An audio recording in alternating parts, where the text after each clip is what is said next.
This episode is proudly sponsored by Student Growth Partners, your trusted partner in helping universities grow their enrollments through strategic marketing and admission solutions. If you enjoy this podcast, please like, subscribe, and share it with friends who might find it valuable. Your support helps us reach more listeners and continue bringing you expert insights from the world of higher education. Hey ChatGPT, welcome to this newest episode of the Enrollment Clinic. Now, in this episode, I need you to be my guest. Thanks for having me as your guest today on the Enrollment Clinic. I'm excited to jump into this episode. So here are the rules. You are going to be an expert in higher education enrollment and admissions here in the United States. And rule number 2, I get to ask the questions. You don't respond with a question. I'm the expert today, and I'll stick to answering your questions without asking any back. Fire away. So what, in your opinion, are the top 3 trends in higher education admissions in the past 3 years? The top 3 trends in higher education admissions over the past 3 years have been: first, a shift towards test optional policies. Many universities have moved away from requiring standardized test scores like the SAT or ACT, which has opened doors for more diverse student applications. Second, a rise in digital recruitment strategies. Schools are leveraging social media, virtual events, and personalized email campaigns to connect with prospective students in a more targeted and cost-effective way. Third, a stronger focus on diversity and inclusion. Institutions are actively working to enroll underrepresented students, whether through scholarships, outreach programs, or creating more inclusive admissions processes. These trends are reshaping how universities attract and enroll students in today's landscape. Let's talk a little bit about the entrance exam. So point number 1 you were making. But what comes to mind is UCLA, for example. UCLA stopped asking for entrance exams, and now they're actually reinstituting them again because they saw that there was a dramatic decline in the overall quality of the new incoming classes. So how do you mitigate that? That's a great point. UCLA's decision to reinstitute entrance exams highlights the challenges some institutions face when going test optional. For schools like UCLA, which attract a massive number of applicants, test scores can serve as an efficient filter to manage application volume while maintaining a high academic standard. To mitigate the decline in academic quality without relying solely on standardized tests, schools can: 1. Strengthen holistic reviews. Institutions can invest in more detailed application reviews that consider a student's full academic record, essays, recommendations, and extracurriculars. 2. Enhance partnerships with high schools. By building closer relationships with high schools, universities can better understand the context behind GPAs and course offerings, allowing for more accurate assessments of student preparedness. 3. Develop alternative assessments. Some schools are introducing other forms of assessment, like short tests during the admissions process or enhanced interviews, to evaluate critical thinking, problem solving, and communication skills. Ultimately, it's about finding the right balance.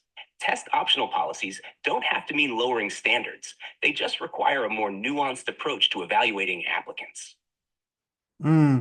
What are some of the things that you think schools are doing correctly, and what are some of the things that they should be doing less of? What schools are doing right?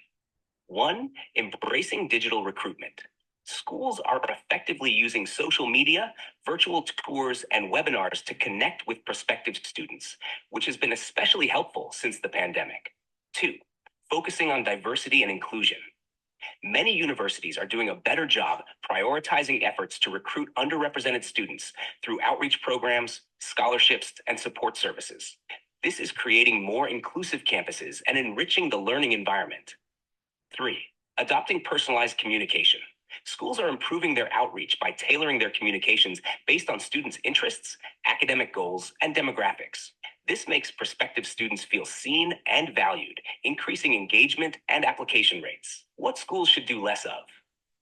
1. Over-relying on legacy admissions. Legacy preferences often work against diversity and inclusion efforts by giving an unfair advantage to students from more privileged backgrounds. Schools should reduce or eliminate this practice to create a more level playing field. 2. Prioritizing yield over student fit. Some schools focus too heavily on their yield rate, the percentage of admitted students who enroll, which can lead to admitting students who may not be the best fit for the school.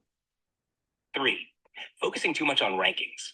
Universities that chase rankings sometimes lose sight of their mission, prioritizing metrics like selectivity or research output over student experience, teaching quality, or campus life. One thing that I've never been able to understand is this idea of getting rid of legacy admissions. And getting rid of legacy admissions because it penalizes students that come from families that don't have that kind of access to education, right? And it always puzzles me why, instead of getting rid of legacy admissions, why not just expand the incoming freshman class so that you both maintain the money, the recognition, all the financial benefits. You maintain the financial side and also the academic side of that, but you expand the class so that you can provide access to students from underdeveloped communities. Like I've never understood why it's either or. That's a great point. And it's a question that challenges the either or mindset around legacy admissions.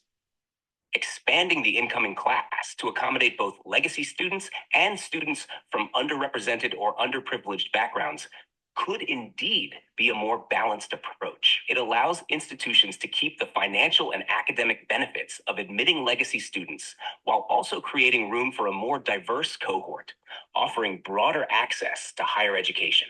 One reason schools might hesitate to expand class sizes is the concern about maintaining the quality of education, student-faculty ratios, and the overall student experience. Universities have finite resources, housing, faculty, academic support services, and scaling up too quickly could strain those systems. Are you telling me that schools that have huge endowments will run into issues by expanding their class size? Schools with large endowments like Harvard or Stanford have the financial capacity to expand their class sizes without major strain. They can certainly invest in additional faculty, facilities, and support services to accommodate more students. For institutions with sizable endowments, the real challenge isn't about money. It's about maintaining the exclusivity and prestige that comes with being highly selective. That said, institutions with significant resources could absolutely expand if they wanted to, without sacrificing quality. Let's talk a little bit about the 2025 enrollment cliff. Starting in 2025, there will be fewer high school graduates, which means colleges and universities, especially smaller or regional schools, are likely to see a drop in enrollments. This will put pressure on institutions to adapt their recruitment strategies and find new ways to attract students. Right now, there's over 5,000 higher ed institutions. What percent of decline do you expect? I'd expect a noticeable decline in the number of institutions, with smaller regional schools and those heavily reliant on traditional undergraduate enrollments being the most vulnerable. Some estimates predict as many as 25% of colleges could close, merge, or shift their focus entirely by the end of this decade. Larger, well-endowed institutions and those with strong brands or niche programs will likely weather the storm better. However, even they'll need to diversify revenue streams, such as expanding online programs, adult education, or partnerships with industries. Schools will need to innovate, focusing on retention, alternative credentialing, and expanding their appeal to non-traditional and international students to survive. The market will likely become more competitive, and the survival of the fittest dynamic could reshape the landscape. Correct me if I'm wrong, but I really do think that this trend of going after the adult learner, basically people with some college credits, I think it's a little bit overhyped, because the reason why a lot of these prospective students have limited amount of credits, right? And they're not in the they're in the labor market, they're not in the school market, is because one, they need the support and they can't get the support through current education system, or two, they don't feel prepared, right? And three is time. They're balancing family and they're balancing work at the same time, and the demands of higher education and getting a degree are sometimes, unrealistic, and that's what happens. So do you think going after the adult learner is a wild goose chase? You're absolutely right in highlighting the challenges that adult learners face. And I agree that the push to target this group can sometimes be overhyped. Many adult learners struggle with exactly what you mentioned: balancing family, work, and education, as well as a lack of support systems and the feeling of not being adequately prepared. For some, those barriers make returning to school or completing their degree feel unrealistic. However, I wouldn't say going after the adult learner is a wild goose chase. The potential is real, but it requires a very different approach from what traditional students need. Schools that succeed in attracting adult learners will be the ones that offer: 1. Flexible, competency-based programs. Institutions need to design programs that allow adult learners to move at their own pace, recognize prior learning, and fit into their schedules. Night classes, weekend options, and self-paced online courses are essential. 2. Robust support systems. Offering comprehensive support like tutoring, career counseling, and even mental health services can help these students feel more prepared and capable of completing their degree. 3. Clear ROI.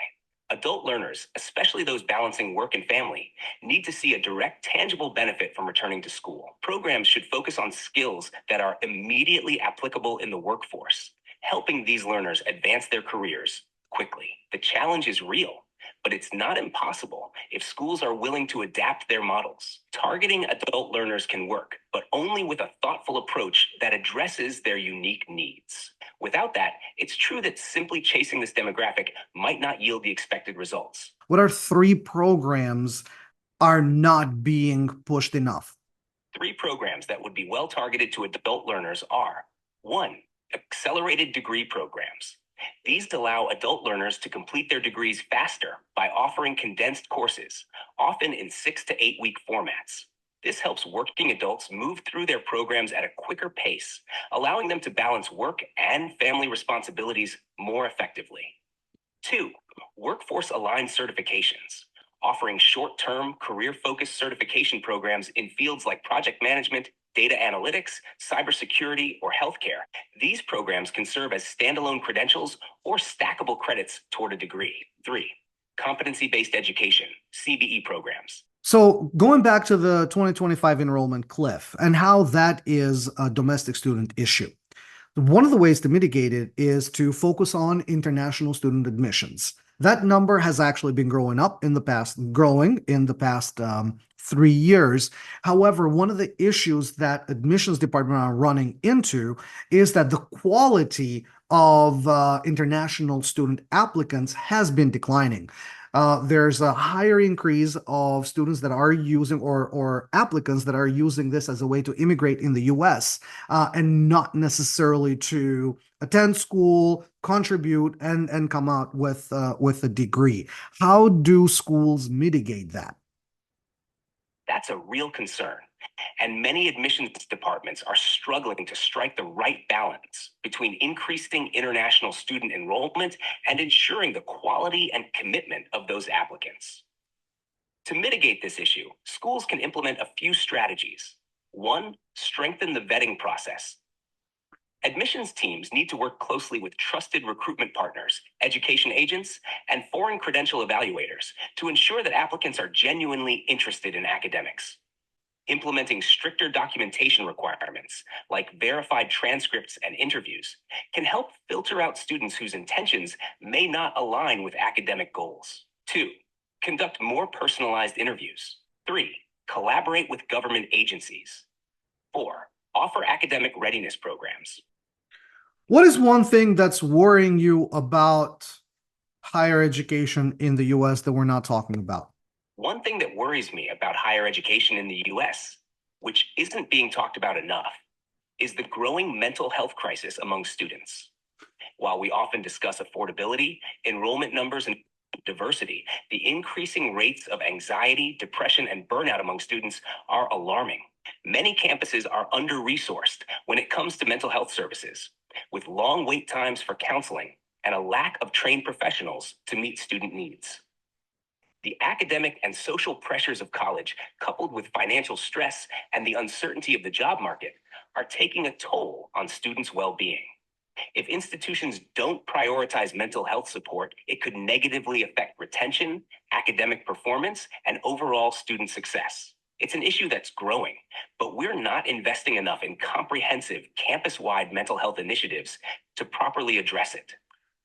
Yeah, you're right. That was actually a topic that we covered a lot in our previous podcast with John McLaughlin from St. John's University. And one of the things that one of the statistics that was very eye-opening to me is that 1 in 4 medical students knows of a classmate that either has attempted suicide or has contemplated attempting suicide. So that's very troubling concern to me. And obviously, this was in medical students, but the situation is much more wider spread. Why do you think schools are slow to reacting to this mental health epidemic?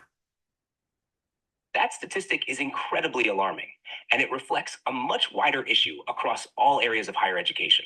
Schools have been slow to react to the mental health epidemic for a few key reasons. First, stigma around mental health still exists, even though it's improving. Second, funding and resources are a significant barrier. Mental health services are expensive, and many institutions, especially those without large endowments, are already stretched thin financially. Third, demand has outpaced infrastructure. The rise in mental health challenges among students has skyrocketed over the past decade, and many campuses simply weren't prepared for the volume of students needing support. Finally, competing priorities. Universities are juggling many issues: enrollment, finances, diversity initiatives, and academic programming. Mental health has often been seen as a secondary issue rather than a core part of the educational experience. All right, thank you, ChatGPT, for being my guest in this podcast episode. And it was so interesting that I would love to have you back for a future episode. Thanks, Gjergj. It was a pleasure being part of the podcast, and I'd be happy to join you again for a future episode. Looking forward to it.